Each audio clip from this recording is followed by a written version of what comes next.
Okay, so I've just started the recording, and let me just greet everyone and say Hare Krishna.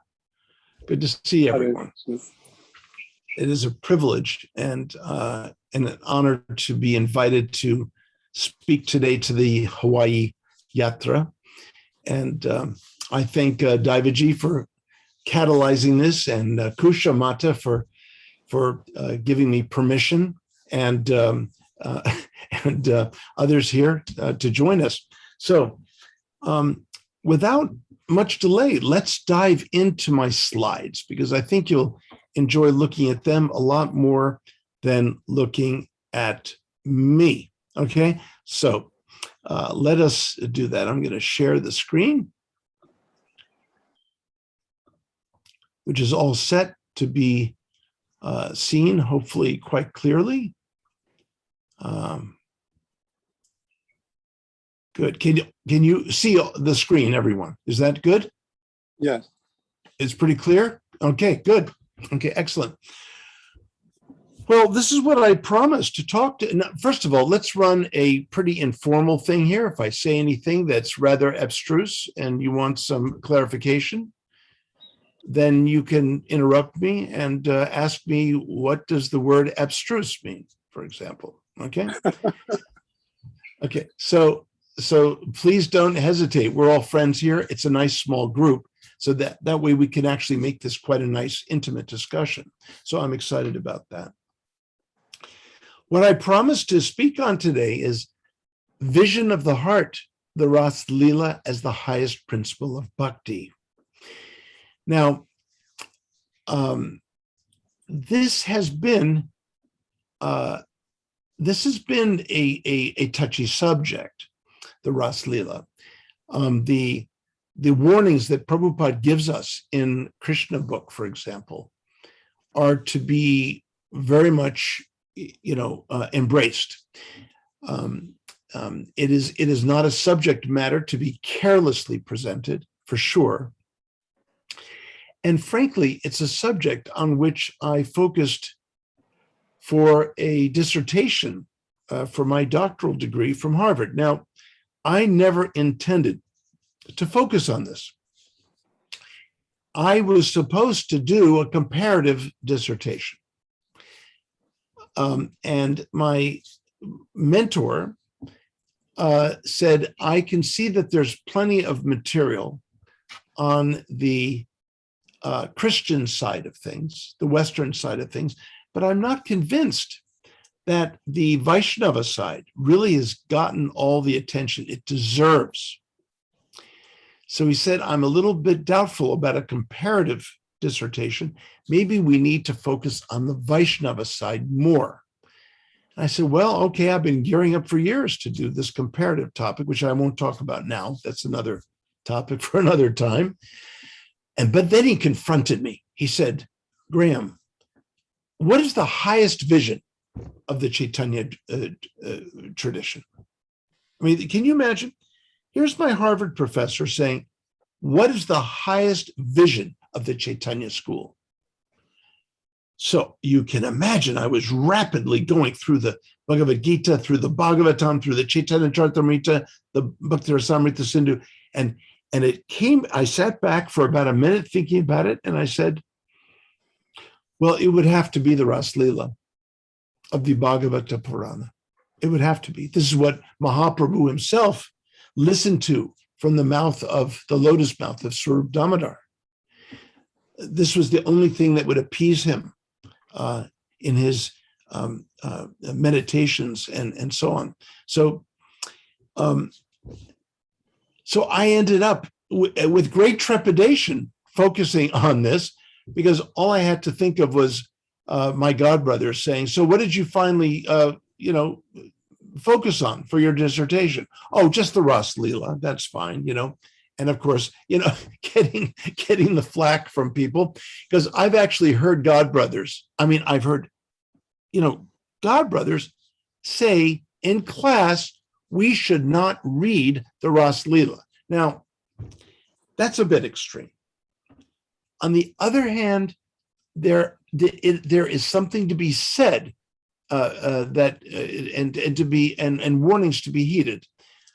When Prabhupada says that this is not something to be discussed like widely and openly and publicly, on the other hand, but at the same time, to avoid the Ras Leela is like a Christian avoiding Christ on the cross. The focal point of our tradition is Radha Krishna theology. The focal point of our tradition is the Ras Mandala. So it is in a way absurd to ignore it, but it's inexcusable to flaunt it carelessly. So there is a balance, and those devotees who have read my book, Dance of Divine Love, said that they were impressed how I preserved the kind of chastity with which Prabhupada approaches this talk, this kind of discussion. So without further ado, I'm claiming here that the Ras Leela is the highest principle of bhakti, okay?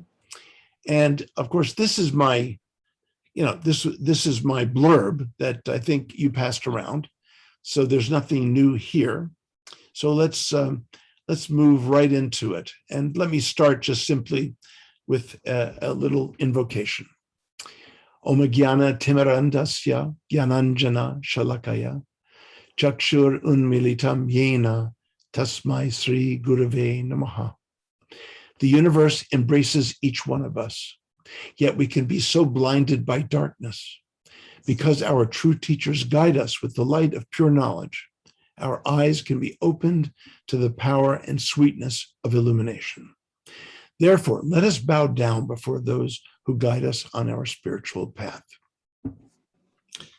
You'll have to excuse me. This is my somewhat expanded translation and elaboration of the meaning of the Om Ajnana Timirandasya verse.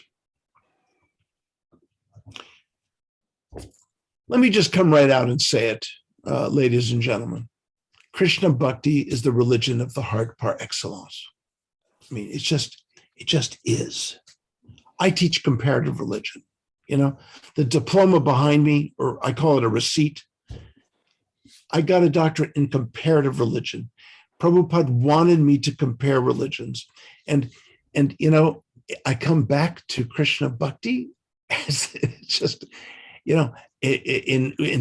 with such gratefulness, because there is nothing that expands upon the nature of divine love the way the Krishna Bhakti tradition does. It is the religion of absolute sweetness. It is the religion of the supremely beautiful, the supremely playful, and I forgot to put in here the supremely delightful. You don't mind if I do a little editing along the way, do you? If you do, tough. I have to do that sometimes. Okay, now, the word heart appears in the Gita, only 10 instances. And I forgot to put that in here. Okay, in the BG, okay? In the Bhagavad Gita, only 10 instances. The Bhagavad Gita is introducing the new aspirant to the fact that they have a heart. Now, the heart is a bit elusive. Come on, we know how the Gita constructs the nature of the self. There's the Atman, there's the Ahankar, the subtlest covering, right? There's the Buddhi, there is the Manas, there's the Indriyani, the senses, right? It's the plural of Indriyani. And then there is the Sharira, the body. Okay, only 10 instances. We're going to go through some of those instances, but it appears in approximately 420 instances in the Bhagavata Purana. Tell me this is not a religion of the heart. Okay, good. I'm glad no one did. It just is. Now, here, the first time, the idea of faint-heartedness. This was Arjuna's state at the start of the Gita. He was faint-heartedness. In fact, he had a shattered heart by the end of the first chapter. Then we find out in chapter 4 that abiding in the heart, in whose self is the sword of knowledge. So the self is abiding in the heart, and that sort of knowledge can be found therein. And I'm moving through these rather quickly. Suhridam sarvabhutanam, as the innermost heart of all beings. Krishna is identifying himself as such. Manohridi nirudya, stopping the mind from within the heart. The heart is what can ultimately control the mind. Remember, Arjuna said the mind is more difficult to control than the wind, but the heart is more powerful than the wind. So in regard to the mind. So then Nivasa Sharanam Suhrit. I am the dwelling, the shelter, the innermost heart. Chapter 9. So these are beautiful introductions. Here's the famous verse. Majjita Madgata Prana, with their hearts set upon me, with their life breath, etc., coming to me, Krishna says. Hridi sarvasya vishtitam. The divine is seated in the heart of everyone, chapter 13. Sarvasya chaham hridi sanavishtaha. And I have fully entered into the hearts of all. And finally, 1861, very well-known verse, everyone knows it. Ishwara sarvabhutanam hriday sherjani tishtati. The Supreme Lord of all beings, O Arjuna, is present within the inner region, deshe, within the inner region of the heart.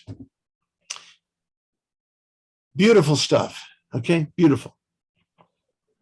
Well, then we find out from Prabhupada, we're worshiping here Radha Krishna, okay? We're worshiping.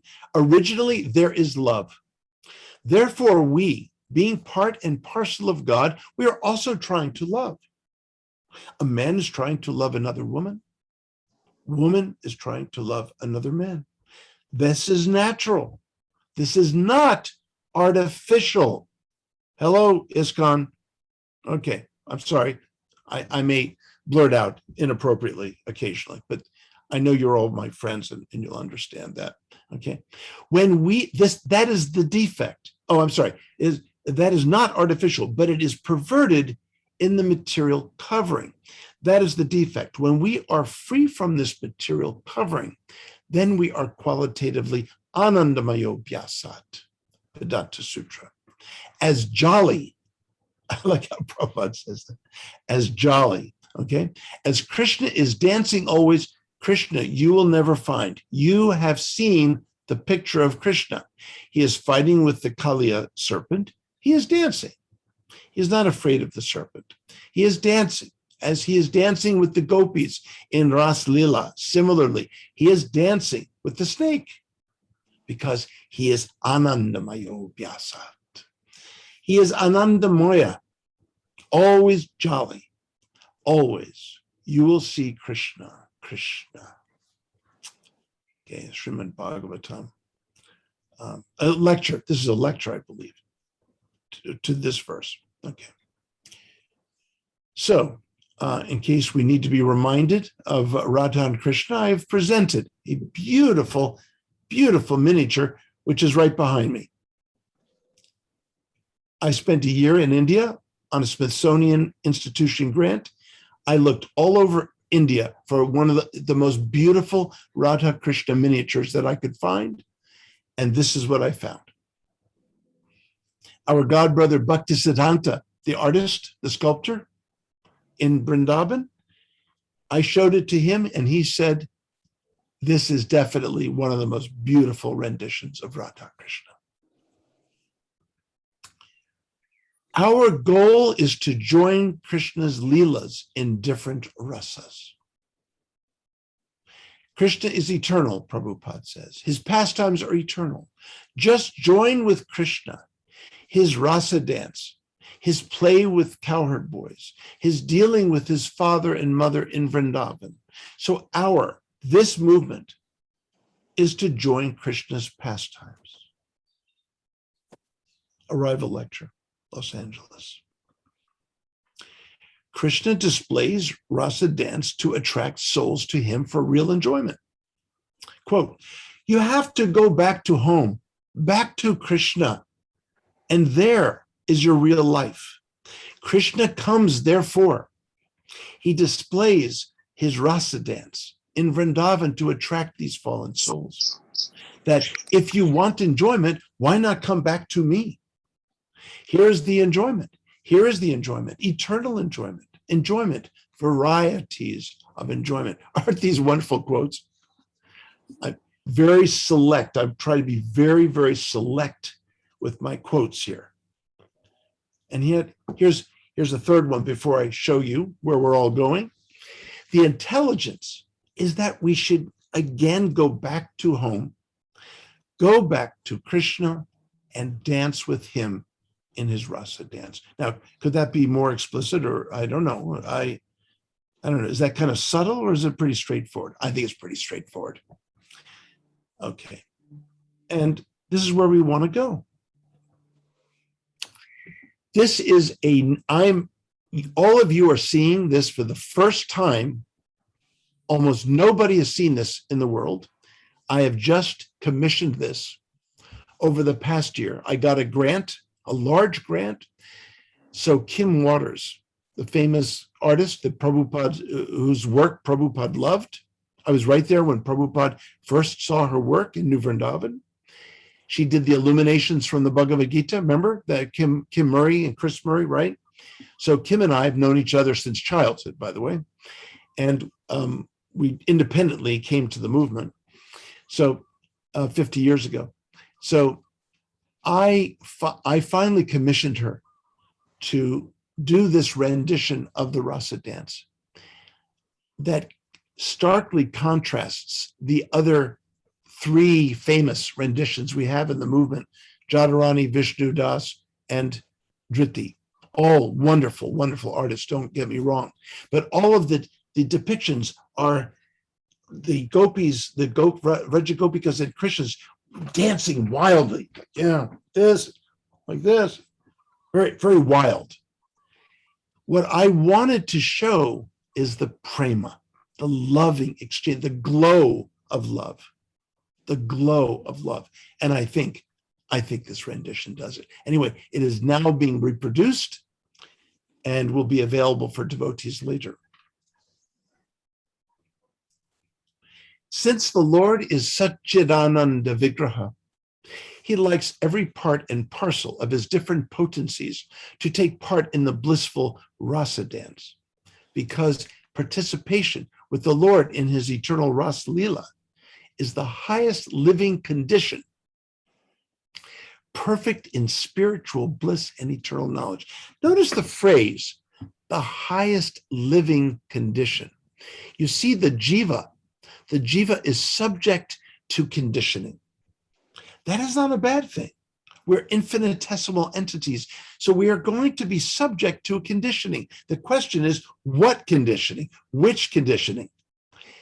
This is the conditioning that we're supposed to have, not the conditioning of this world, which is so mixed and so stressful and so, oh gosh, there's so many beautiful things here.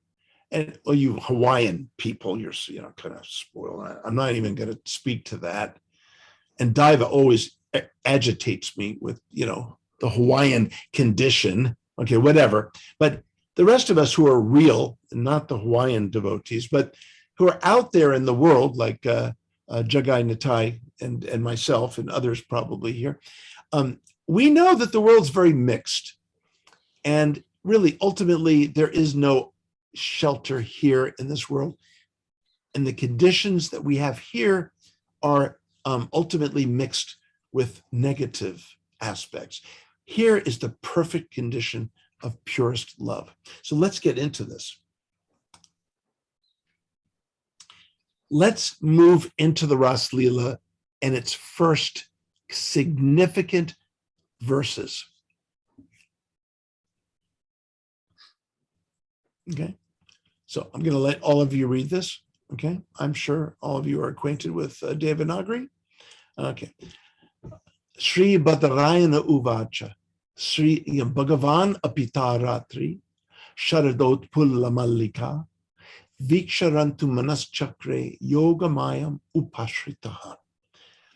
Ladies and gentlemen, I worked on this verse. I must have come up with 49 different subtly altered translations before I settled on the final one.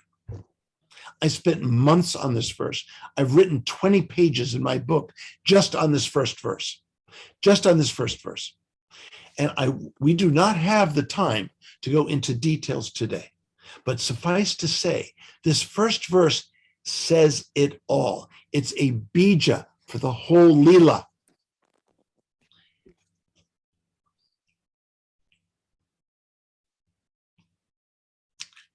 I tried to come up with a beautiful vision of what Krishna saw.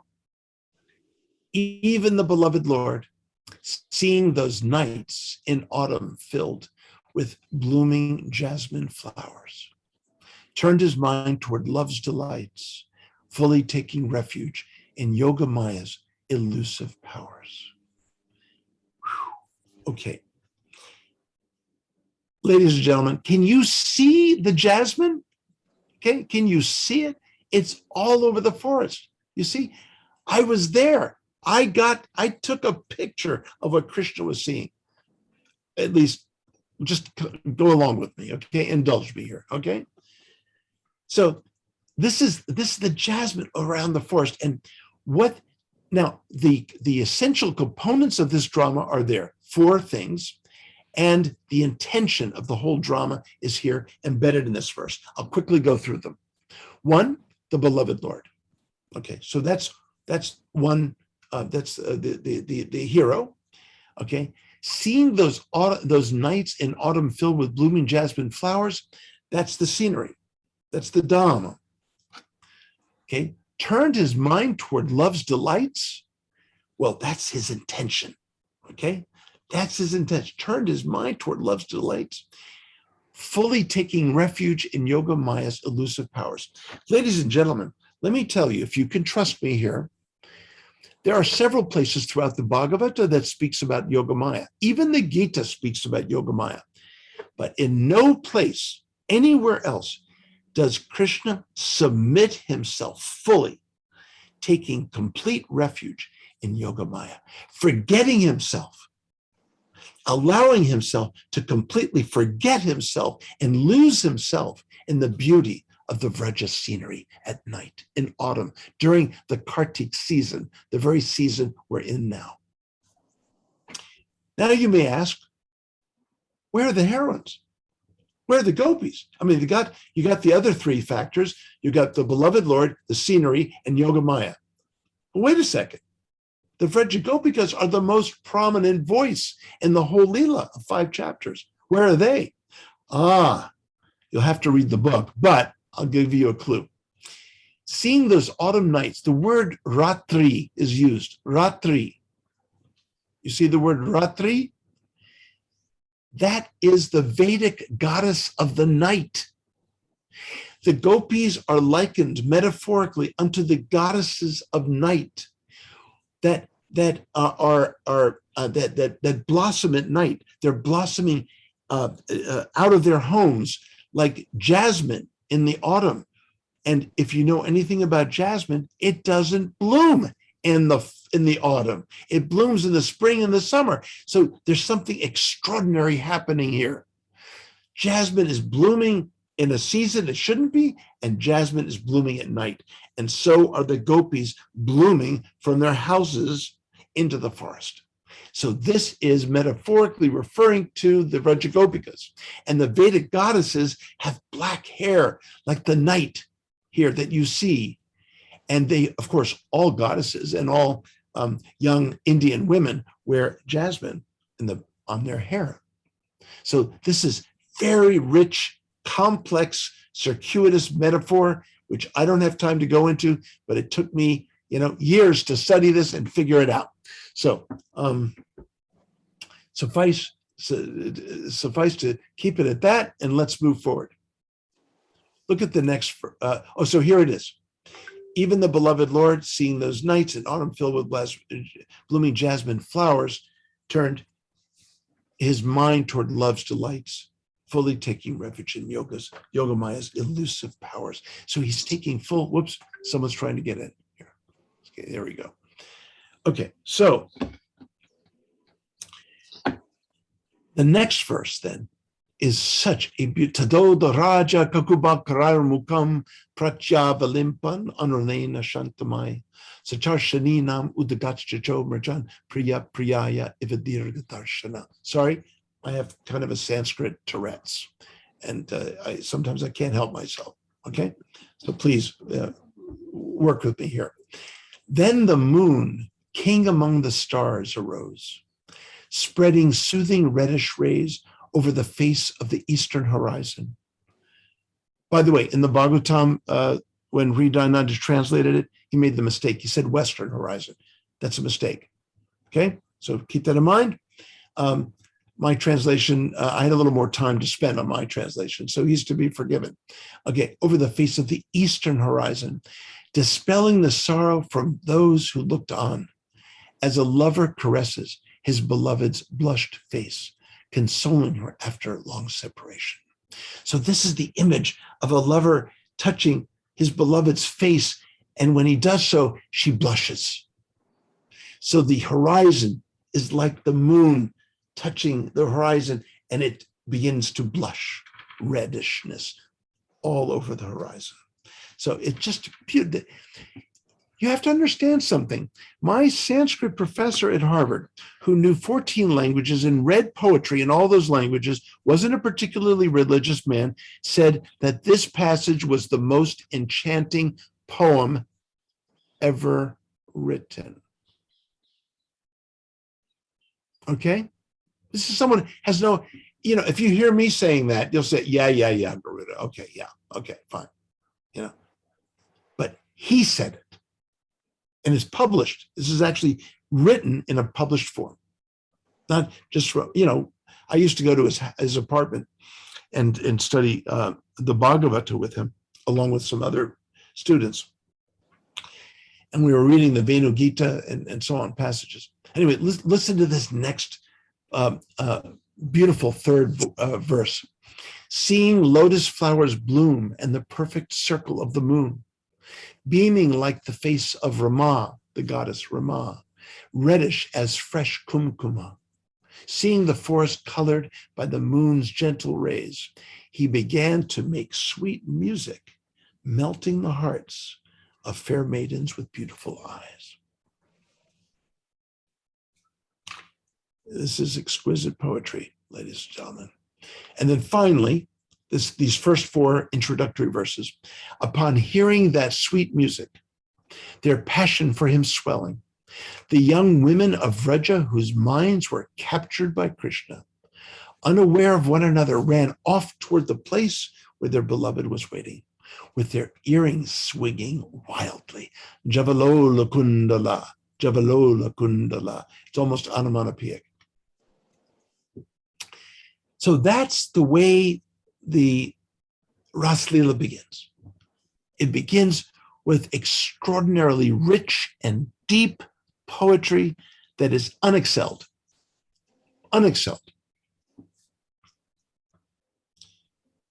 Let's jump to the fourth chapter. Okay, so there are 5 chapters in the Ras Lila. That's why it's called the Panchadhyayi. Pancha, 5, Adhyaya, chapters. So the Rasa Lila Panchadhyayi. By the way, please make a distinction between rasa and rasa. These are 2 different words completely. Rasa, with the first long A, refers to the Rasa Lila, the rasa dance. Rasa, the short A, in the first syllable, is a generic term speaking about the different rasas that one can have with Krishna. Okay? So rasa is the sum total of all rasas, according to Vishwanatha Chakravarti. Okay? Just thought I'd throw that little dab in for your enjoyment. Okay, Act 4, Krishna reappears and speaks of love. Okay, and I'm jumping to the purity of love is its own reward. This is where Krishna speaks about the nature of love and our relationship with love. How can we say that the Ras Leela is not didactic, is not educational, is not informing us about bhakti? It does speak to us even at more starting levels, okay? It's instructive. We need to hear these things. Okay. The gopis say to Krishna, some love only those who love in return. Some, however, love those who may not return their love. Some do not love in either of these ways. Please explain this clearly to us, oh dear one. The beloved Lord spoke, friends who love each other, yet ultimately strive for their own self-interest, do not find endearment nor fulfill dharma. Indeed, such friends have no purpose other than self-interest. So this is the ahankar, right? Ahankar, centered upon the self. I am centered on me. Literally, ahankara, ahamkara. I am centered upon me. So when I befriend you, for example, Daiva, I love Daiva dearly, he's my friend, but I only have self-interest. I don't care about him, I care about me. So I'm going to use Daiva for my own interests, okay? So there we go. Now, those who love others who may not offer love in return are either parents or persons of compassion. Oh, ladies with beautiful waists, they are persons of dharma who are without fault and are truly endearing. So, for example, I love Daiva, but he doesn't love me back. That's okay. I'm selfless. I don't have a problem with that. The purity of my love for Daiva doesn't depend on his reciprocation. Sorry, Daiva, I have to use you as a, you know, is that all right? Okay, fine. You're good. Okay, good. What a surrendered soul. Okay. Then some do not love even those who offer them love, let alone those who are not loving toward them. Such persons may be satisfied by the self and fulfilled in all desires, or they may be ungrateful, even hateful toward the venerable. So this is where I'm, you know, Daiva loves me, but you know what? I don't care. I'm detached, you know. Brahmabhuta prasanatma nashochati nakanchati. You know, I'm on the Brahmabhuta level, and I'm sort of transcendental and detached. Now, I also might be, you know, not just fulfilled in all desires. I might also be ungrateful and just kind of soured by love, and then even hateful toward the venerable. So this is where people who, you know, you sometimes hear in the world, I'll never love again. I've been hurt by love, so I'm not going to love. I'm not going to risk my heart. So, you know, this has all kinds of implications, right? Then Krishna says, now, O friends, in order to strengthen their love, I may not return even the love of those who love me. Krishna is saying this.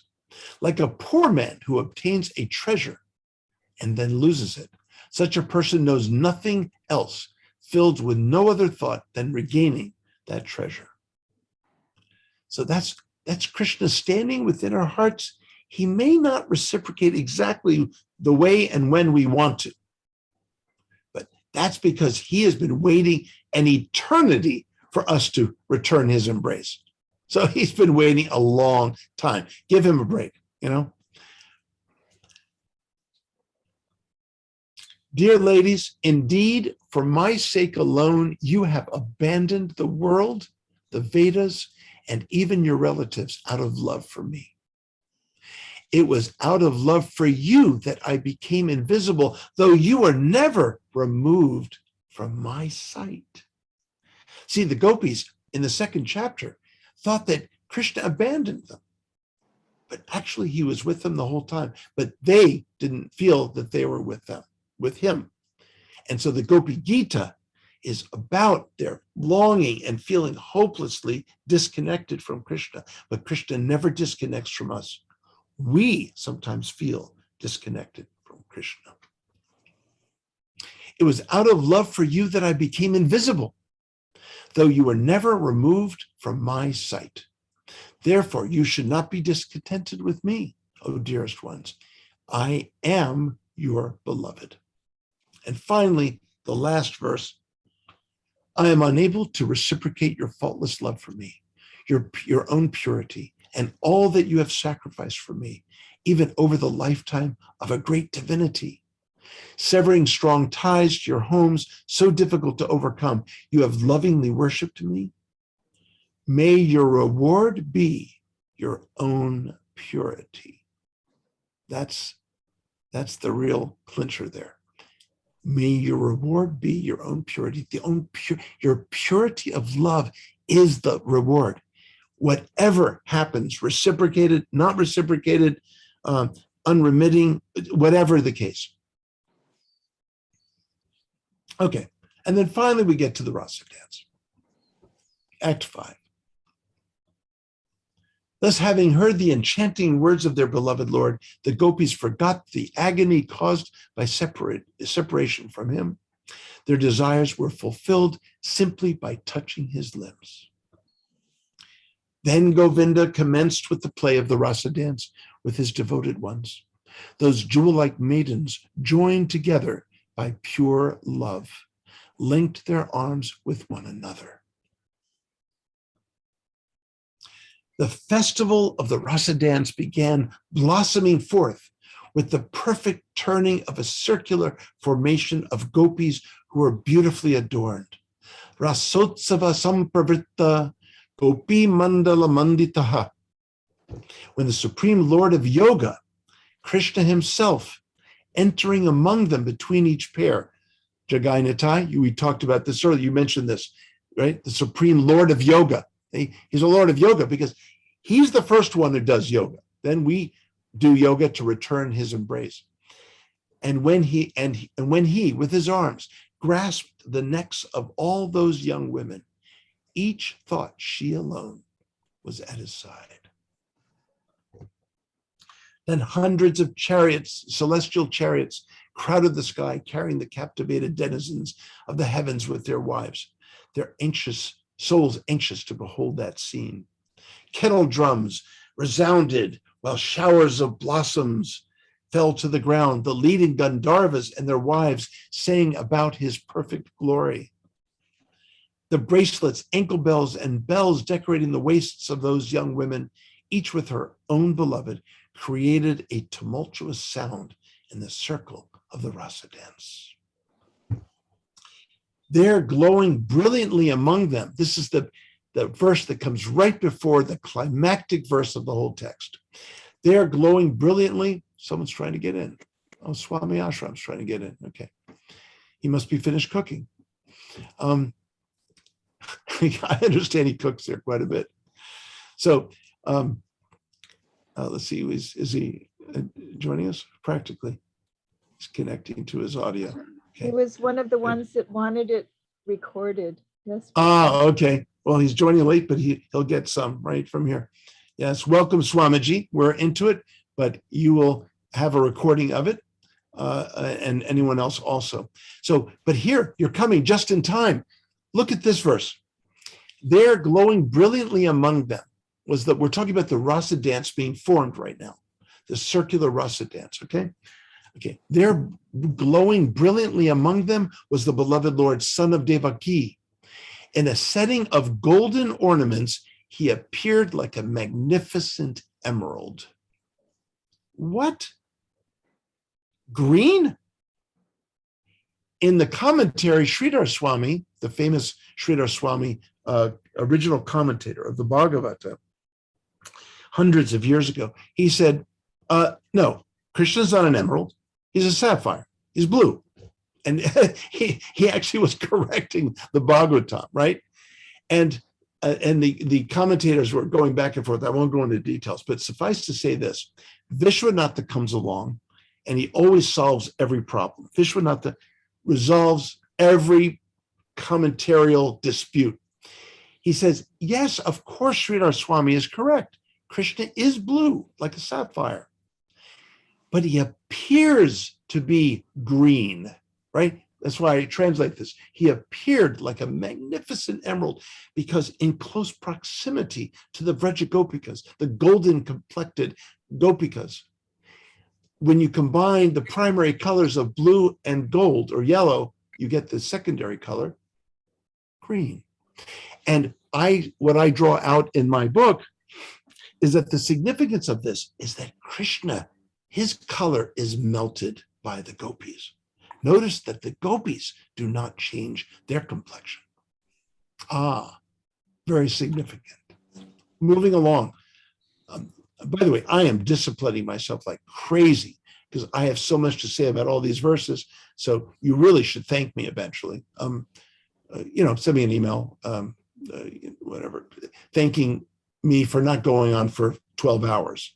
Okay, so here's the climactic verse that I couldn't even fit on one slide because the meter is so long. It's a tyeshti, a meter, and it is that means 17 syllables per quarter verse. Normally, our syllable for the typical Puranic shloka is only 8 syllables. Sometimes it goes into 11 syllables, like the Bhagavad Gita. Some of the longer verses are 11 syllables. In Ras Leela, there are 12 syllable quarter verses, even 14, the Vasantati Laka, Shakwari metered verses, and so on. But this is the only verse that's 17 syllables per quarter verse, which is an indicator that this is the most dramatic kind of climactic point of the whole text. With their feet stepping to the dance, with gestures of their hands, loving smiles and sporting eyebrows, with waists bending and the rhythmic movements of garments covering their breasts, with earrings swinging on their cheeks. The spiritual wives of Krishna, with moistened faces and braids and belts tied tightly, saying his praises. And here's this beautiful image. They appeared like lustrous flashes of radiant lightning engulfed by a ring of dark clouds. It's even got a nice rhythm to it. They appeared like lustrous flashes of radiant lightning engulfed by a ring of dark clouds. Anyway, this is stuff to meditate on, folks, okay? And then listen to this one, the verse that comes right afterwards. While dancing, they sang out loud, and the throats of those so delighted by love became reddened. They were overjoyed by the touch of Krishna, and the whole universe became filled with their song. So this is what goes on, okay? And the more descriptions of the rasa dance, and I'm sort of moving ahead. Having multiplied himself in as many forms as there were cowherd women, he, the beloved Lord, even though all pleasure exists within himself, delighted in loving them within this divine play. Now we'll get some darshan, okay?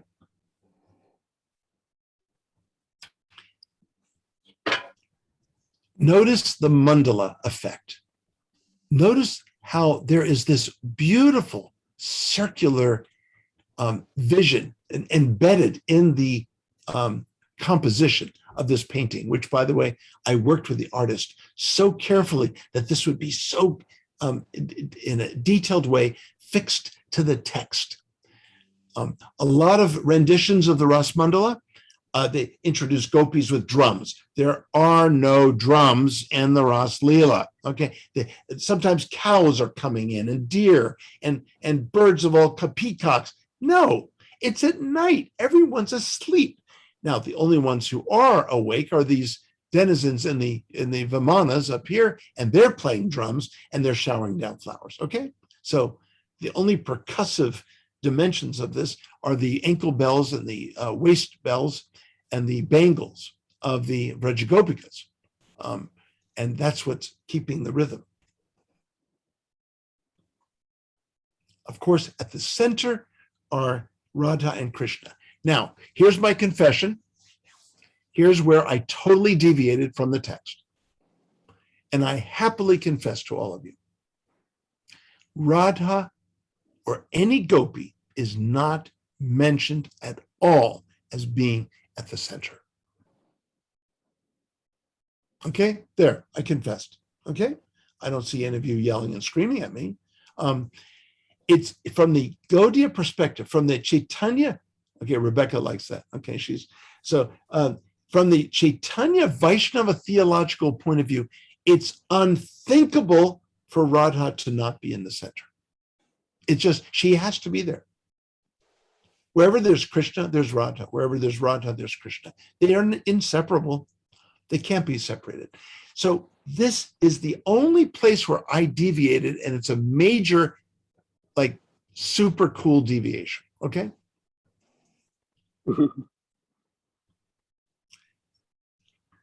Now look what I've done. I've placed the circle around the Vrajagopikas as the Mahamantra. I don't know how many of you can read Devanagari, but this is the Mahamantra. Hare Krishna, Krishna Krishna, Hare Hare, Hare Rama, Hare Rama, Rama Rama, Hare Hare. Okay. You see that, right? Okay.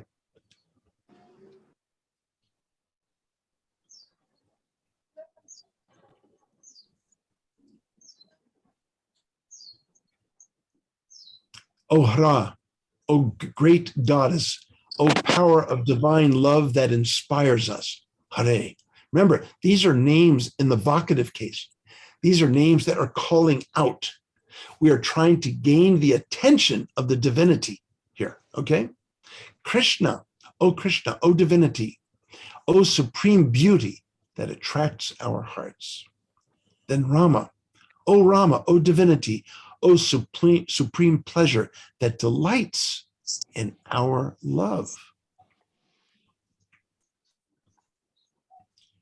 Here I superimposed a Sri Yantra, which makes the Ras Mandala look like a gem.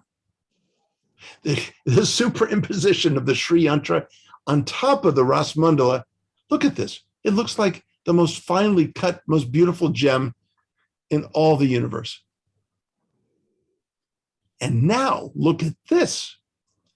Look how the Sri Yantra diagrammatically fits right over the composition of the gopis and the Krishnas. For example, let's start right at the middle. See that red dot right there? You see my cursor? Red dot? It's right at the hearts of both Radha and Krishna. Look at this. Look at this. And then right there, the hearts of Radha and Krishna, and right there. And then how the formation just naturally forms within this yantra. By the way, this was not planned. This is something I did afterwards.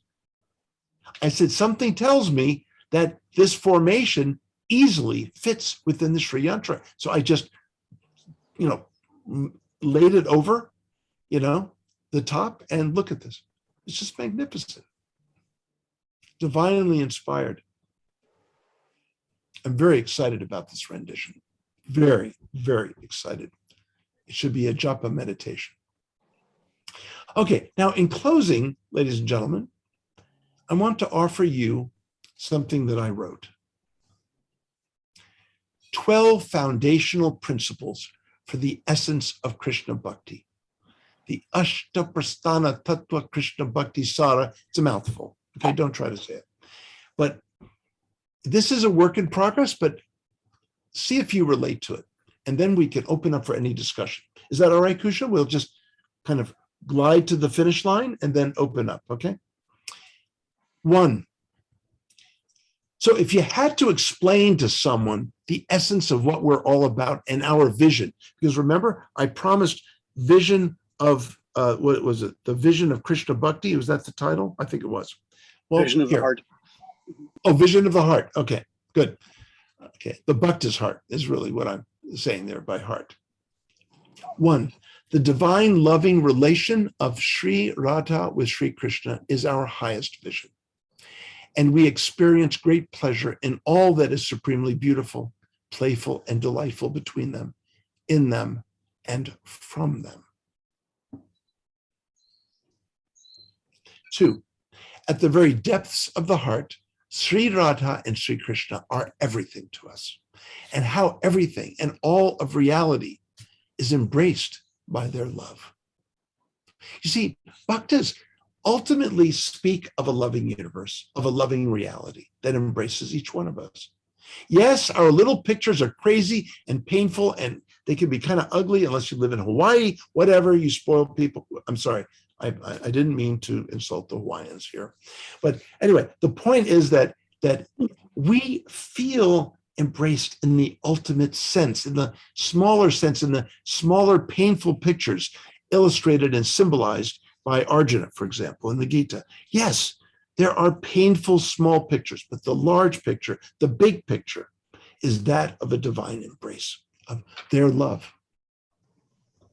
Three, amazingly, however, the supremely divine couple yearns for us, call us to come to them by the music coming to us from the flute of Sri Krishna. Among the unlimited forms of the divine that manifests at various times, Sri Radha and Sri Krishna manifest their mutual love uniquely in the person of Chaitanya.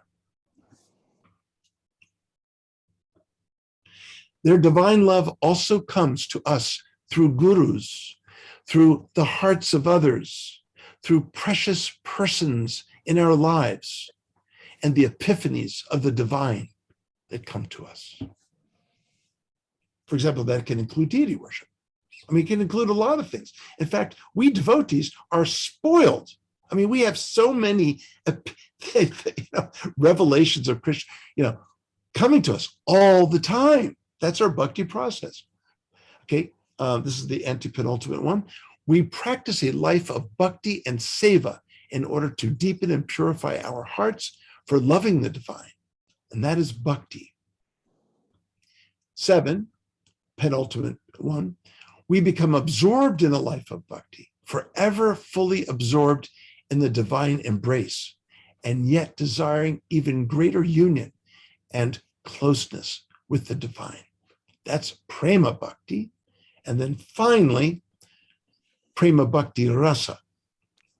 We become eternal loving servants of the hearts of all, forever returning the loving embrace of the divine everywhere and in everything, while entering the sacred mandala within the eternal dance of divine love. Those are my 8. Honestly, for me, I can't think of anything else that is there. This is, our 8 principles. Krishna Bhakti Sara, the essential principles of Krishna Bhakti. And I'll simply end by saying this. Here's my concluding lines. Here are my concluding lines. When Sri Krishna and Sri Radha gaze into one another's eyes, this is the inward gaze of divinity that yields the Ras Mandala.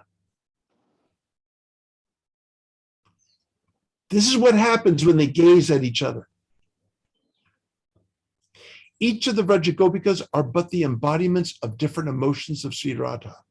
We learn this from the Chaitanya Charitamrita. And Krishna duplicates himself multiple times to attend each one of them. When Sri Krishna and Sri Radha direct that gaze toward us, while together sending out a love call with the mellifluous sounds of the flute, then they are calling us to their hearts. This yields the outward gaze of Sri Sri Radha Krishna, who yearn to bring our hearts to their divine hearts. That's what's going on here. That's why they hold the flute. The flute, when we go into the temple and set our gazes on the forms of Sri Sri Radha and Krishna, they are looking out at us. They're not looking at each other. Have you noticed? If they were looking at each other, then the Ras Mandala would be, that yields the Ras Mandala. When they gaze outward to us, then they're calling us. And even Krishna's playing the flute. Otherwise, Krishna would have no reason to play the flute. His supreme beloved is already with him. There's no reason to call anyone. But they both together want our hearts. And so they stand there, facing us, gazing outwardly to us, calling us to their divine hearts. When we gaze at the divine forms of Sri Krishna and Sri Radha, we are gazing at the Ras Mandala. So Radha Krishna is the Ras Mandala is Radha Krishna. You remember, when we gaze at the divine forms of Sri Krishna and the Braja Gopikas, we are gazing at Sri Krishna and Sri Radha. When we chant the circuitously arranged divine names in the Maha Mantra, we are sonically replicating the Ras Mandala on our tongues and in our hearts.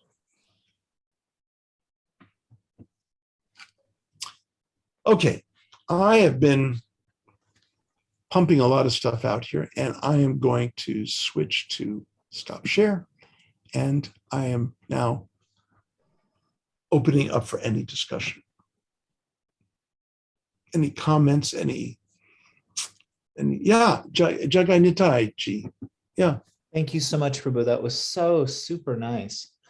Thank you. It actually answered a few questions. I was following along while I was listening to your translation with the Bhagavatam, the BBT Bhagavatam. And I have two questions for you. One Yes. is a simple question. The numbering is a little different from Yes, your it is. translation and the Bhagavatam. Is there a missing verse or an added verse? In sacred texts, verses are sometimes divided up a little differently.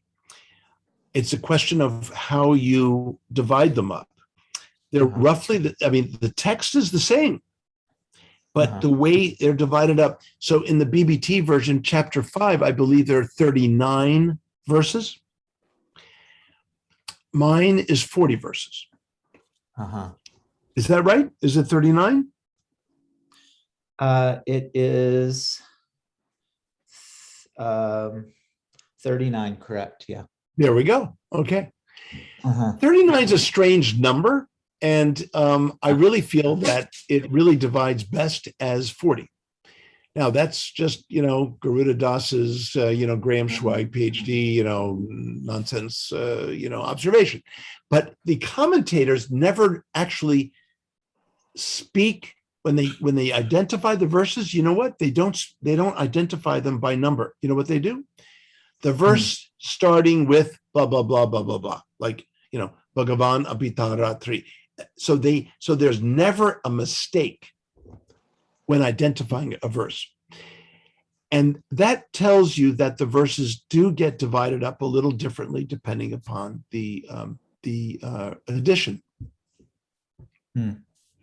Nice. Thank you. Yeah, sure. And then the BBT version, verse 3, verse 4, and verse 18 talk about how the denizens of heaven are witnessing the Rasa Lila.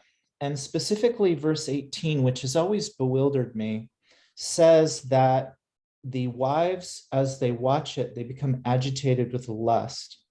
So what bothers me about this is that there are gopis that were forcibly checked from going to the Rasa Lila.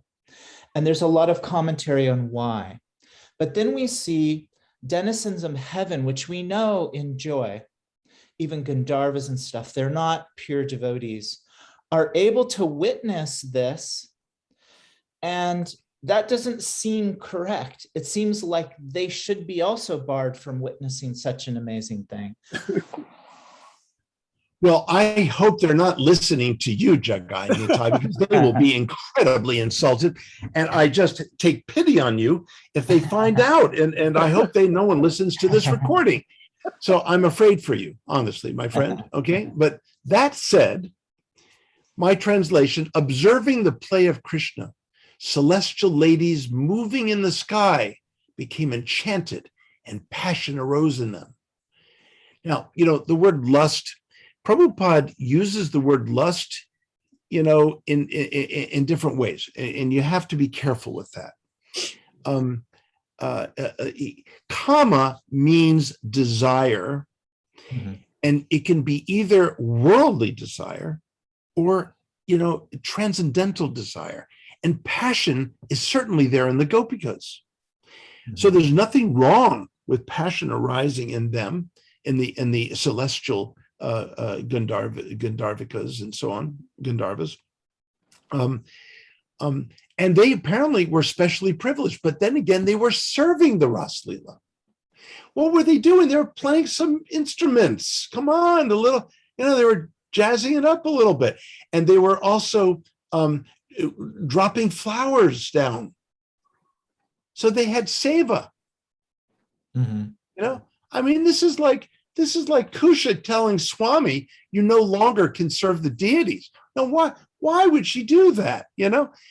Anyone who comes along and wants to serve the deities who are qualified, obviously, can. So somehow they were qualified.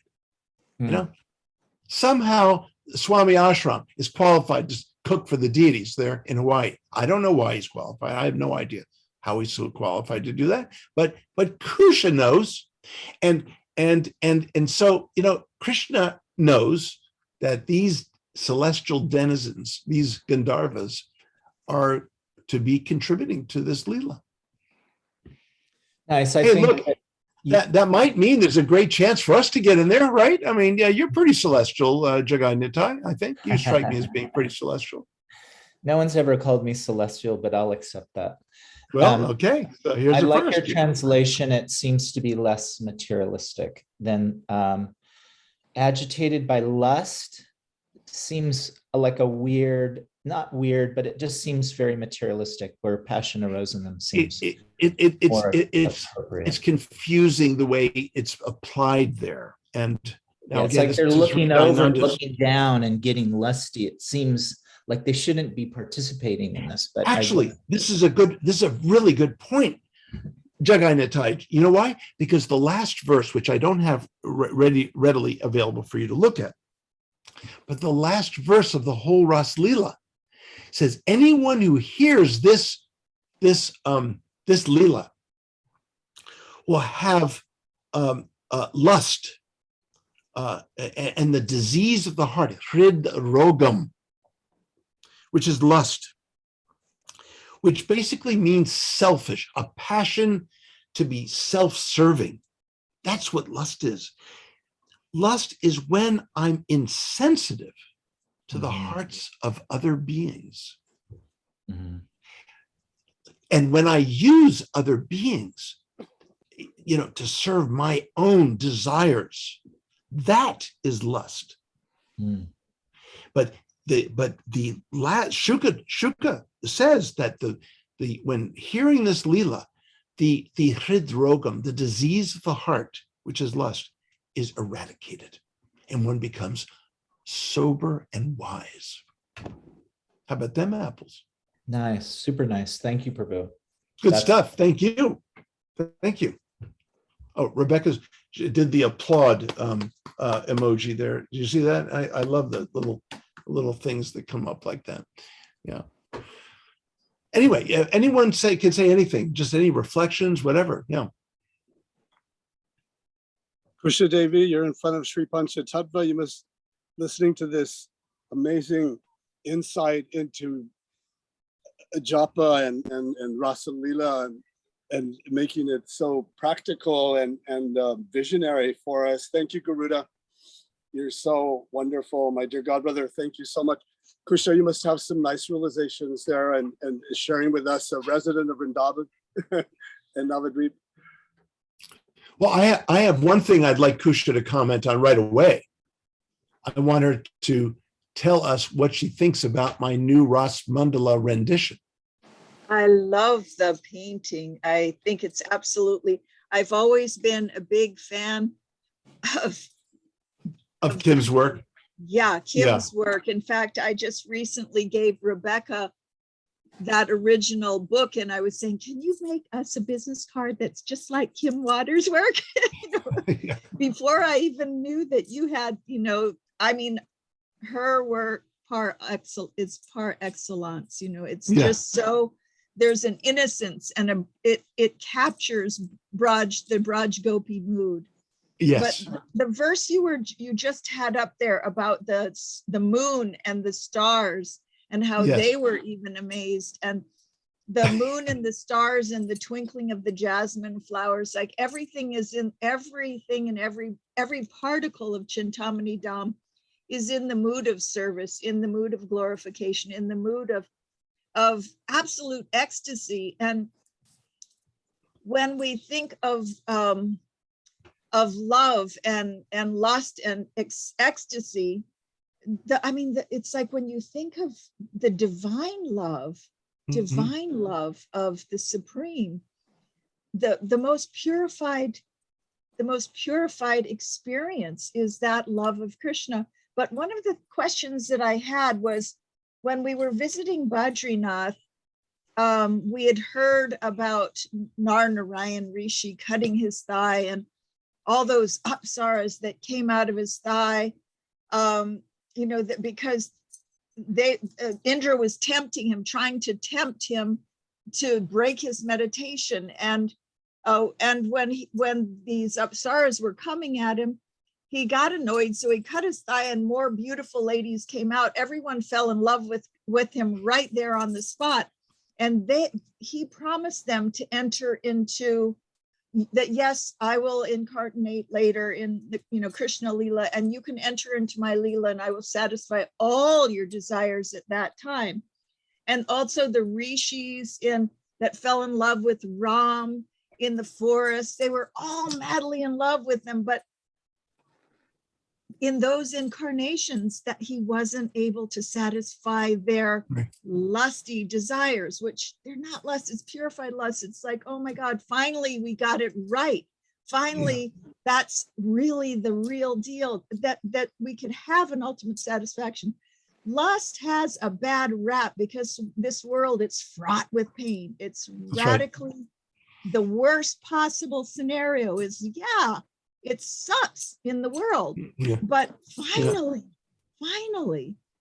in Krishna Leela, this is when it's pure rapture. And can you speak a little on these other ladies, like the rishis who became gopis and the apsaras, and can you speak a little bit about them in relation to rasa? Well, I like the way you were just speaking about them.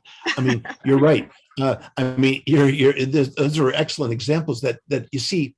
That's why I use the word passion to translate kama in the context of rasa.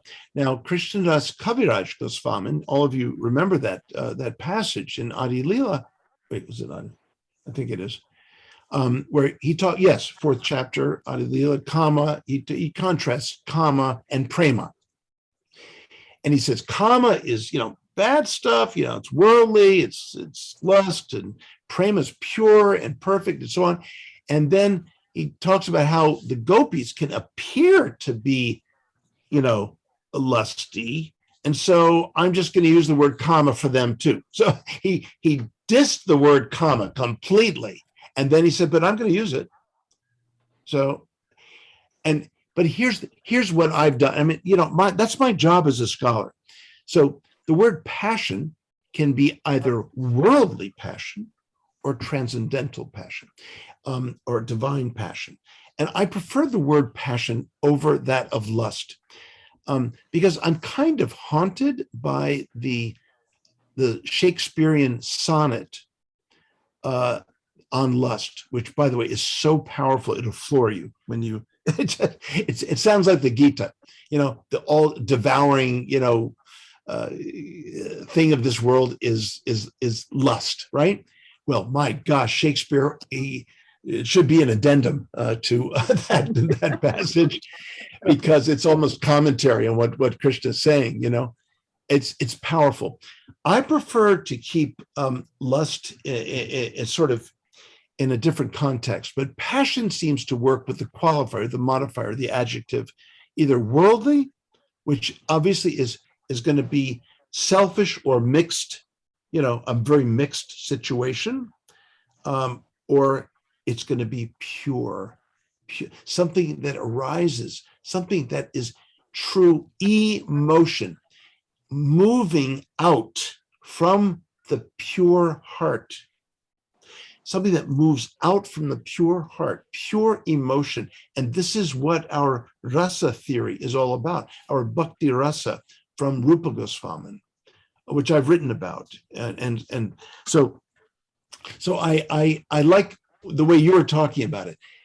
We have to be just a little careful about this. So but I like the way you're kind of reflecting on all of this, Kusha. You should write commentary. You'd be a good commentator. I prefer to listen. Well, I think Yeah. you saying with the lust, that's very important. I really appreciate that. Prabhupada sets kind of a pretty intense definition of lust in the Bhagavad Gita and takes it all through the Bhagavatam. So to use it in that context seems a little out of place. Right. We just have to understand it. We have, sometimes it's so important just to define one's terms carefully, because even the terms can be a bit, shall we say, sort of confusing and even seem like a expression, misplaced expression. So I'm obligated to do that as a theologian. So I'm extremely careful to define terms and to pick words extremely carefully. That's my job. That's what I try to do. Divaji, yeah. Along the line of passion, Prabhupada is very passionate about changing how Krishna is represented in the scholarly community, and that is your role. You have taken that up to introduce Krishna to Harvard and Smithsonian and places of intelligentsia, where Krishna's, the definition of who God is, will have repercussions for generations. My question along that line is, how much progress do you think you and your colleagues and other devotees in Prabhupada's books have made in that regard? Good question. Well, it's hard for me to have a God's eye view. In fact, it's impossible. But I have to tell you, when I first entered back into the academic arena, I got into the doctoral program at the University of Chicago. Well, that was really good because Edward Dimmock was there. And, Dimmock wrote the foreword to the 72 edition of Bhagavad Gita. Prabhupada was very pleased with that. So I went there. But, it's funny because I got there and I was so new to academics at that point that I didn't realize how good it was to go immediately from a BA to a PhD program. I didn't know at the time how luxurious that was. Usually I have to get a terminal MA and then apply again for the PhD. I skipped all that. Okay, but Rupanuga calls me up and said, Garuda, you know what? I don't think anyone is ever going to do this. So you have to go to Harvard. I said, what? I just got here. And so basically he made me complete a master's degree in 1 year. And then I went off to Harvard because Harvard has the big name, right? It turns out he and I were both wrong.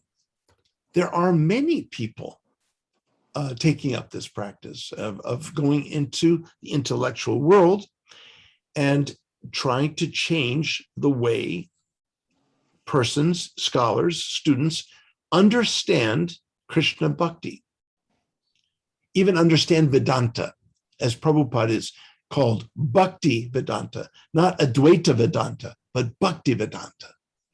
So this is what we're doing. So we have a small little army of scholars, and we're fighting vigorously with our keyboards, and with our publications, and those are our weapons. And of course, for a while, it didn't really happen. I mean, I was in school forever. Everyone knows how hard it is to get into Harvard. No one tells you how hard it is to get out. Okay. I mean, that's I had no idea what I was getting myself into, really. I mean, it was very naive, and I mean, it's just loaded requirements and expectations on the part of these people. And even after I wrote my dissertation, I thought I was going to graduate, and they said, no, I think you need to stay here another year. I mean, they just don't let you out of that place. I was already done. So anyway, they have to Harvardize you. It's like some kind of wax job you get for your car or something. It's just like they have to polish you up and so on. But obviously they failed. I mean, I'm not a terribly polished person. So the point is this. It really happened when Sri Dayananda, it took an ISKCON leader to sort of open up the gates a bit, because he would call me up every year for 3 years. He would say, so, Garuda, why are you at Harvard? And I said, well, because Prabhupada read my master's thesis. He saw that it was very, he said some very encouraging words for me that were communicated to me. And, we're trying to change the way scholarly world thinks about Krishna bhaktas. That's what we're trying to do, set the record straight. Anyway, he called me up the next year, same thing, he asked me. And then finally, the third year, I had to get heavy with him, right? And I said, look, Swami, you're calling me up every year, okay? Look, let me just say this. Your danda doesn't mean a hill of beans in the academic arena, okay? No, by the way, no offense to Swamiji, okay? But your danda doesn't mean a thing in the academic setting. Mahaprabhu Gauranga took up the danda to convince the intellectual part of society. The PhD is the danda. And I hung up on him. Next thing I knew, he was in UCLA. He was re-enrolled to finish his BA. And then he ended up at Harvard with me. Go figure. Of course, we became best of friends. I mean, he's very different than I am, and I'm different than him. But that's fine. We love each other as Guru Bhais, and so it's we went through that Harvard experience. Although he got through easy. Anyway, that's another story. But he went into a very narrow program that actually got dissolved. It was in the middle of being dissolved. So because it was falling through the cracks, he actually could go very quickly. I spent, 13 years at Harvard getting 2 masters and a doctorate. He spent like 5 years getting the doctorate only. And that was just in Sanskrit. He didn't take comparative religion. He didn't do all this language, other languages, and all this stuff that I was loaded up with. So, but then again, he wasn't going into academics. He wasn't doing that. He was a sannyasin. So, Well, you met some of the scholars that praised Prabhupada, like Larry Shin, is that his name? Oh, yeah. Oh, I know all of them. And the one Tom that, Hopkins. Yeah, that's the one that passed away a couple of years ago. Yeah, a year ago. I just went to his funeral, his memorial service, and they had me speak about him. What did share with us something that they said regarding Prabhupada's books that impressed you, that they got the real essence of Bhaktivedanta and the essence of Krishna culture? Yes. Well, it's funny because Tom Hopkins kind of, when he was alive, he always kind of kept a little bit of a pulse on what was going on in the movement. And he called me up one day and said, Graham, what is it with all this editing, this continuous editing of Prabhupada's books? What are they trying to make it into a kind of pseudo-scholarly presentation? Scholars don't expect Prabhupada to make an academic presentation. We don't look and pick away at the little mistakes here and there. We appreciate Prabhupada's books as coming from an ambassador of Krishna Bhakti around the world. Prabhupada is an historical figure, and we want to hear what he said and what he approved of as his publication. You know, he was alarmed at this kind of picking away at his books. And this was not even coming from me. And you know, I'm kind of an advocate of much more respectful editing than what has been done, despite all good intentions on the parts of the editors. But it's funny how Tom Hopkins just called me up out of the blue about this. So Prabhupada is appreciated tremendously in the academic community as the world exponent, the world ambassador of Krishna Bhakti. I mean, there is no one that has established Krishna Bhakti worldwide, not even close, not even close. The few that came before him, you know, made one, you know, bhakta and then left and went back, you know, that kind of thing. So it's Prabhupada's grace that all of us are even here. It's just by Prabhupada's grace. Today is actually the disappearance day of Srila Prabhupada, November 14th at 7:30 p.m. in Vrindavan. So today's November right. 14th. So The solar calendar day. That's right. The topic of your discussion was vision of the heart. And I have a vision of a heart that New Navadvip will become an ideal learning center. Prabhupada wanted every temple to have a farm and a education component on the level of an accredited university to some extent in a Vaishnav, using his books, because he said that his books contain all of the cultural arts, all of the academic curriculum is there potentially to be extracted. I've run this by Ambarish Prabhu, which I mentioned to you, and he loved it. He said that the temple just has to have the right staff. I truly believe that Kusha Devi, Shrutikirti, and others that she is bringing in are the right staff to establish that. And you're part of a big, huge part of that. I'm sure Kusha is seeing that. And that was my kind of hidden agenda, if you want to call it, in bringing you on board with Kusha in charge here and New Navadvip. And I'm so grateful because I really feel that Prabhupada is working his magic once again through us. Yes, that's wonderful. Well, I mean, you've already captured Swami Ashram. I mean, he was in the academics, and somehow you caught that big fish. And Swami, I'm not actually calling you a fish. That's an expression, okay? Just so you're sure. Yeah. So I have to be very careful what I say. Again, defining terms, right? I'll take minnow. Oh, I can't hear you, Swami. Say again. I'm sorry, I'll take minnow. Oh, minnow. Oh, minnow.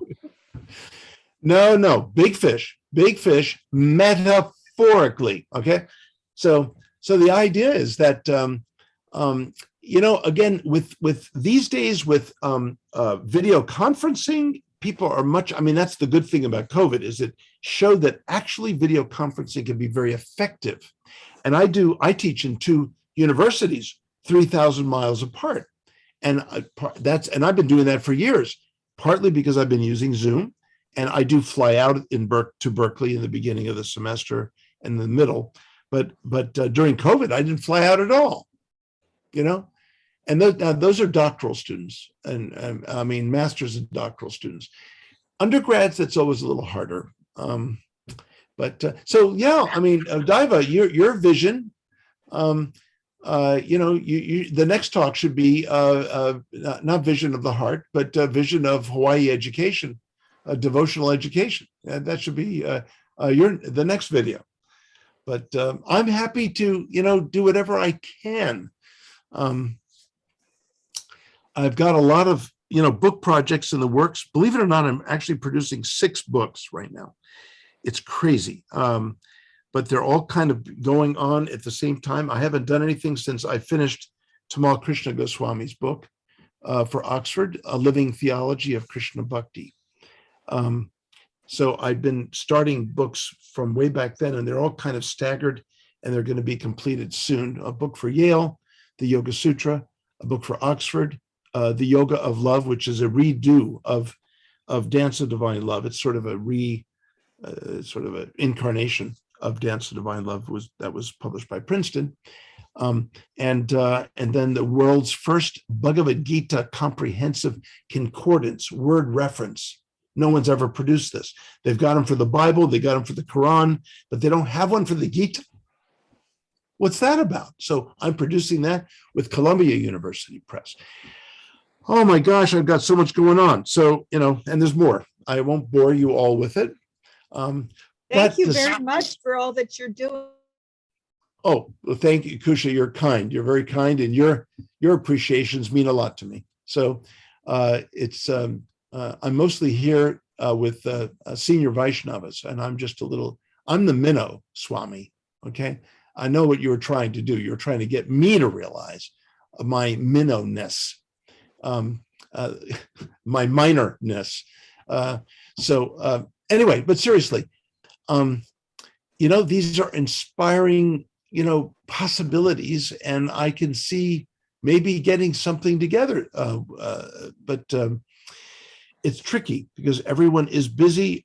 People are scattered all over the world. The doctorates, the people who have academic positions, as far away as Japan, and in Europe, and then of course the United States.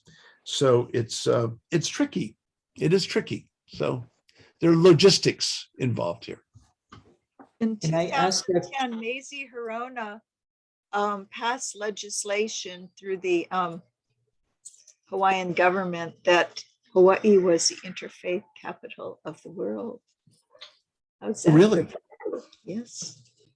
Hawaii. She has a copy Hawaii. of Prabhupada's Gita. Yes, Hawaii is the interfaith capital of the world. Now, on what basis could that statement be made? What the statement? Oh, press the space bar. There you go. Mazie Hirona, in 2010, I was the secretary for All Believers Network, so I became extremely aware. They were pushing and pushing for a law to be passed through the legislature, and she pushed it through, naming Hawaii the interfaith capital of the world. Well, it may be just a legal statement. I think that's what it is, and so maybe others can proclaim that. But based on the fact that Hawaii is a melting pot of many cultures, Asian, Wow. and we have the East-West Center here. Yes, that's right. Hawaii, yeah. Yeah, 1969, I was taking Hindi at the University of Hawaii. And Very good. so basically the East-West Center was alive and well, and it has been alive and well here in Hawaii. There's a little Shiva Lingam temple that's been, that temple has been there since 1951, and Hindus have been worshiping it there. This is a place where many, many religions converge. It is a melting pot. Okay, well, you know what, Kusha? I'll make you a quasi promise. How about that? For a commitment. I have a sabbatical coming up, probably the last sabbatical I'll ever take in this lifetime. And I've applied for a very prestigious grant. Now, I don't know that I will get this grant to be able to go on this sabbatical. But the sabbatical project was to find the core, statements or expressions from different religious traditions that are truly bhakti. Prabhupada said that there is bhakti at the core of all true religion. I want to write a book that shows these bhakti elements and show that a bhakta is the leader in, at least a bhakta scholar, that is to say, that these elements are, being harnessed by the tradition that truly is the Bhakti tradition par excellence. Wonderful. So if I do get this grant, you're enticing me a bit here to move out to Hawaii for a year. Now, that, if it sounds like a threat, it is. You should feel threatened. I'm sorry, but I just may have to bulldoze my way into Hawaii for a while. Yahoo! Jai Haribo. Look, I'm not sure you know what you're bargaining. Promises. Yeah, right. Well, I said quasi promise. Christmas years. Yeah, quasi promise, right? Exactly. But see now, there's 11 of us that heard that. Oh dear. I'm going to have to discard the recording as further evidence. Yeah. No. Yeah. Does anyone else have some comment or question? Any of the newer devotees even comment? Rebecca, Irina? Rebecca's phone gave out. Yeah. Rebecca's phone gave out. She wrote something in the chat. Yeah. Oh, okay. Yeah. But even complaints, criticisms are also equally as welcomed as the appreciations. I have a question. With your Rasa Leela beautiful picture that you had commissioned, one thing I don't know is where, so you have Radha, you've got the Astasakis, but in the Bhagavatam, in the text, there is no name of the Astasakis or even a number of them or Radha. So I know like in the Bhakti Rasamrita Sindhu, they name gopis and other places, but where are we officially accepting the Astasakis as being the 8 principal gopis that you're creating this, and we're building deities and doing the whole thing? Yes. Okay. So in my book, I point out that the Ras Leela Panchadhyayi, 5 chapters of the 335 chapters of the Bhagavata are the pinnacle, the ultimate point to which the whole Bhagavata moves. The chapters that follow it, the many more chapters that come before it, it's the ultimate point of exoteric literature. It's also, that very point is also the entrance way, the gateway into the esoteric literature. And the esoteric literature begins to be the Chaitanya Charitamrita, the Gaura Ganadesha Deepika, the Rupa Goswamin's Ujjvala Nilamani, the Krishnadas Kaviraj's Govinda Leela. Hello? Yeah. Krisha, you may have to mute. Everybody should mute except for Garuda Prabhu. We're getting feedback. Oh, feedback. Okay. Okay, good. Okay. So that the Ras Leela is the gateway into esoteric literature. And I have a diagram. I was going to put the diagram in my slideshow today, but I didn't want to complicate it, and it was long enough, my talk. So, but I show in a diagram how all the Vedic literature converges on the Bhagavata as being the highest, and all of the chapters of the Bhagavata converge onto the Rasa Panchadhyayi, 5 chapters. And then that pinnacle itself is the gateway into a whole plethora of sacred esoteric literature, which includes the poetry and the dramas of Rupa Goswamin and Jiva Goswamin and other great Vaishnava luminaries. And so that is the arena. The esoteric arena is, don't forget Jayadev Goswamin. That is where the arena of the esoteric identifications come. And in my book, by the way, I show how the commentators identify the different voices that speak up in the Rasa episode. So you can see that in the book, in the comments section. Oh, I see. That's cool. Where it says like one gopi does this, one gopi does that. They actually That's have it exactly, named. they identify. And then the special gopi with whom Krishna runs off, that's Radha. Mhm. Nice. Now I Thank see you. a hand from, I don't know how to pronounce that. Arena? How do you, I can't hear you, Jusha. Hare Krishna. Sorry, we're here in the kitchen working, Oh, making lunch for deities. But we wanted to say thank you so much for your lecture, taking time for our community. And thank you for explaining the rasa dance and the last, it makes more understandable, and especially to new bhaktas who have come from material world. So it's yeah. really helpful. And Oh, thank you for wonderful. your dedication, and that you might come to the Hawaii. That would be wonderful.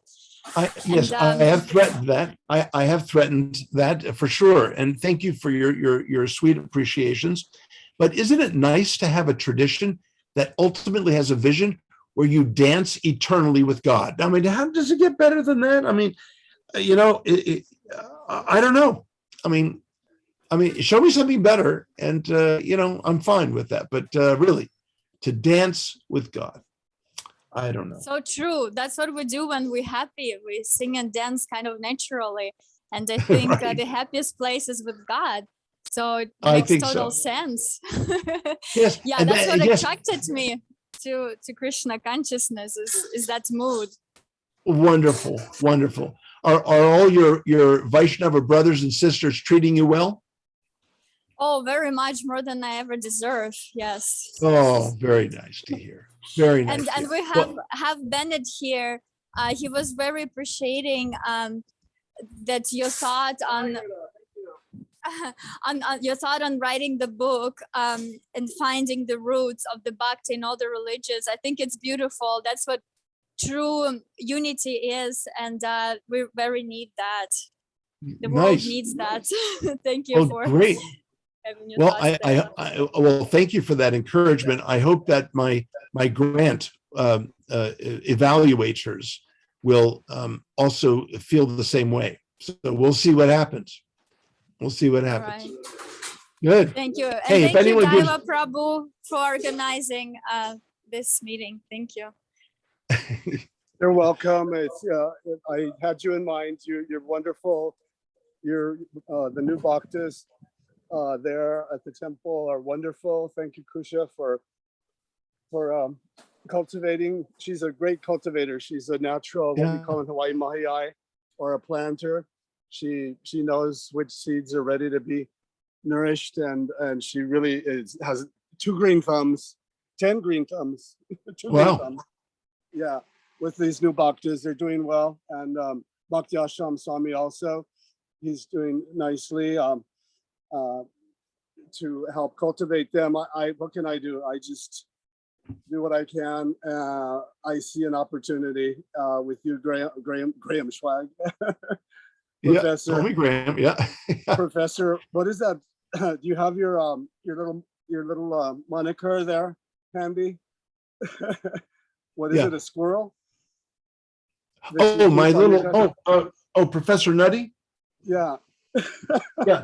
Right now he's busy chanting japa. So I really don't want to annoy him right now. He's got quite a few, well, his japa, he does have tulsi mala, but he said he really wants a mala of nuts, of acorns. I don't know if that's bona fide. I told him we're a little bit in a fight right now. So anyway, he says hello to everyone, and but he's not in a very sociable mood, so I have to put him back.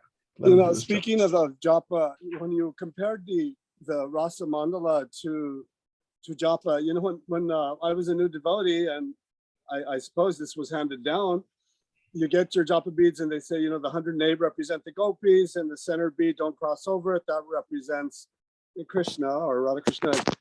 And you certainly have made that conclusion also in today's talk.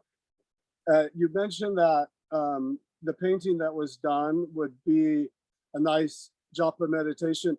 Can you share with us your inspiration when you chant japa, and besides just really concentrating on the sound vibration itself, just to inspire us on how you would encourage us to take up the process, because it's only through sadhana that we can achieve what we're talking about today.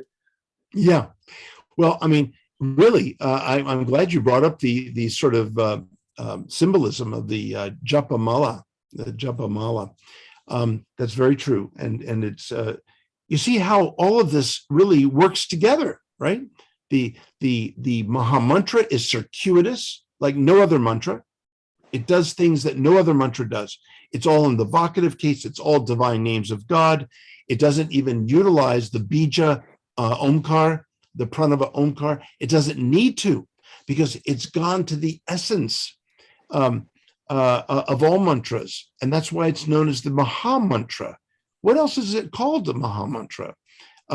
So yes, when we chant japa, just know that, the Ras Mandala is moving around your heart when you're chanting.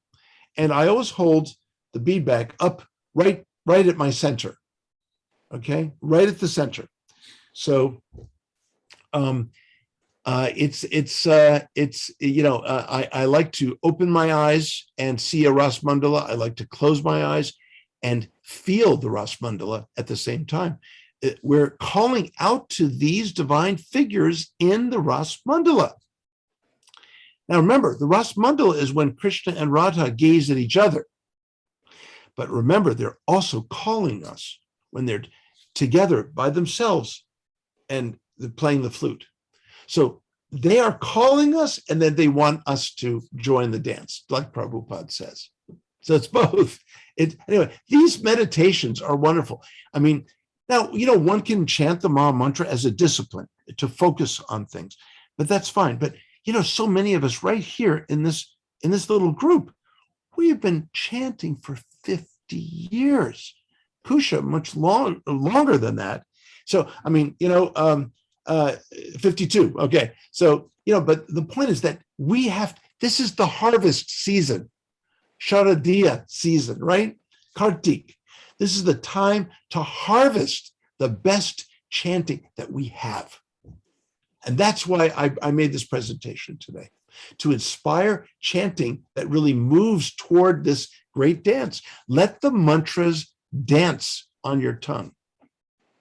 Prabhupada said when, we chant the Maha Mantra, Krishna's on our tongue, right? He said that. Do you think Krishna's alone? Come on, give me a break.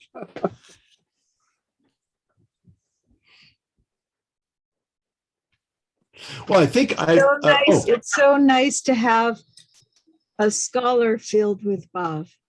You have such a balance between the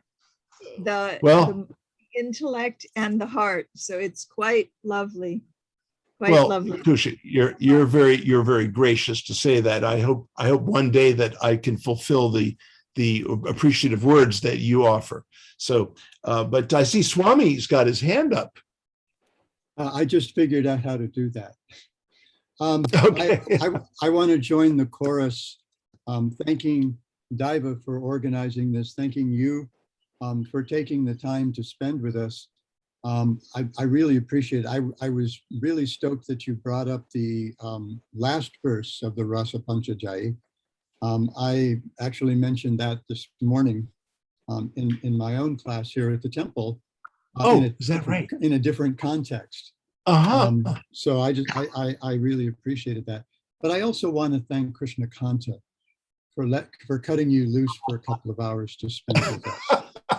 Yes, indeed. I've been very neglectful of her. A lot of devotees don't know that, but I've known Krishna Kanta for a very long time. A lot longer than I have. That's right. Yeah. That's right.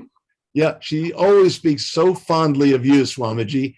And when she does, I say, oh, come on, he couldn't be that good. I mean, come on. I mean, I don't know anyone who's that nice. So. Okay, you can stop now. It's fine. Yeah.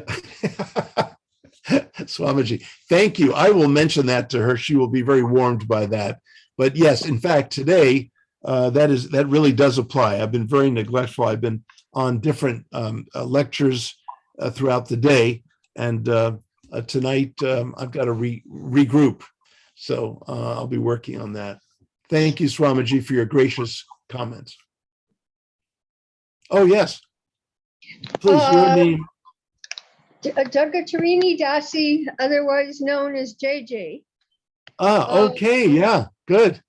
I was very impressed with your knowledge and background and the information you shared. I started this past Wednesday to attend a Bible study in my apartment building so that I could communicate better with Christians about Bhakti Yoga. And I was amazed that all the questions that the minister asked, I could answer from reading Prabhupada's books. Yeah. Well, of course, you are a very seasoned Vaishnavi, and that does not, frankly, surprise me. But that's wonderful. And now I can't wait to go back and Yes, well, you know what it is. Bhakti means a sharing. yeah. The verbal root from which the word bhakti comes is bhaj, and the primary verbal meaning of that verb root is to share. We are not really about preaching. We're about sharing. That's what we're all about. And that's what you're doing. I'm very proud of you for doing that. Well, I was surprised because I've tried to, I was brought up Jewish, and I was baptized, and then I met meditation, and then the bhaktas and whatever, and You're I a real you're a real mutt when it especially comes to religion. I was always searching for the truth. Yeah. And Yeah. in Judaism and Christianity, I would have questions that people couldn't answer. Yeah. And so I went to, I both met the devotees actually in Miami Beach in Okay. 1986. And I can't think of a better time as to what is going on in this world of insanity and division than you coming out with a book that shows how we're all worshiping God in our own particular karma or attraction, but that we're all saying the same thing. Yeah, okay, that's interesting. You're reminding me that one of the things I show in the conclusion of the book is that the Ras Mandala is a great symbol of religious pluralism for today, because it shows, you see, most religions have it backwards. Most religions think, let me have my exclusivistic relationship with God first, and then maybe I'll pay attention to others. Well, the gopis represent varieties of people, and they link arms first, which symbolize the unity in humanity, within humanity first, and then the exclusive relationship with divinity. So first comes humanity. And for bhaktas, for us bhaktas, it means doing what you yourself are exactly doing. Can find Krishna, search for Krishna, as Mahaprabhu Gauranga does wherever he goes in the Leelas, right? Search for Krishna in other people's hearts. Then Krishna will come to us exclusively. That's our process. Search for Krishna. Now, I've got a great opportunity for that. I've got undergraduate students, and believe me, if you can find Krishna in their hearts, you can find Krishna anywhere. I'm telling you. They are the between me and Diva and Kusha and everybody, we you know, it's so much more fun to find the similarities than it is the differences. And what I experienced with the Bible and other, I've read the Quran and other books, is that they're saying the same things, but incompletely. Let me caution you a little bit, if I may, because okay.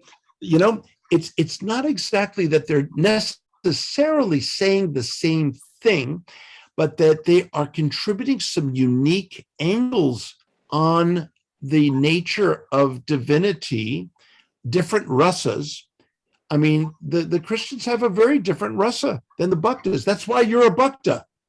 Right. You didn't want that rasa, but that doesn't mean you don't appreciate that rasa. Exactly. And that you don't cherish what they value so dearly. Right. So that's good interfaith stuff. See, that's really good interfaith stuff. And this really whole good. thing about people, what's going on, that people's religion and the color of their skin makes them less important or different than all of us is total insanity. It is, and I agree with that. It is total insanity. Well, it's the bodily conception, as Prabhupada would say, right? It's the bodily conception. And unfortunately, that's what's happening now, and it's hard to ignore it, but it's also hard to include it. Yes, indeed. You're so right. Keep going, Jagatarani. I mean, it's a beautiful endeavor to share what we have and what you have with those who have something from another tradition, and not necessarily that they need to be the same or similar, but basically, I like what Augustine asks in his Confessions, famous Confessions. Augustine, beautiful writer in Latin. Of course, I had to read his stuff in Latin to pass my Latin exam of all things. But anyway, he writes, "What do I love when I love my God?" This is the key question for interfaith. And maybe now some traditions don't even have a God, so maybe present it more broadly. What do you love so much in your tradition? What is it that you love? Now, you can't tell people what to love.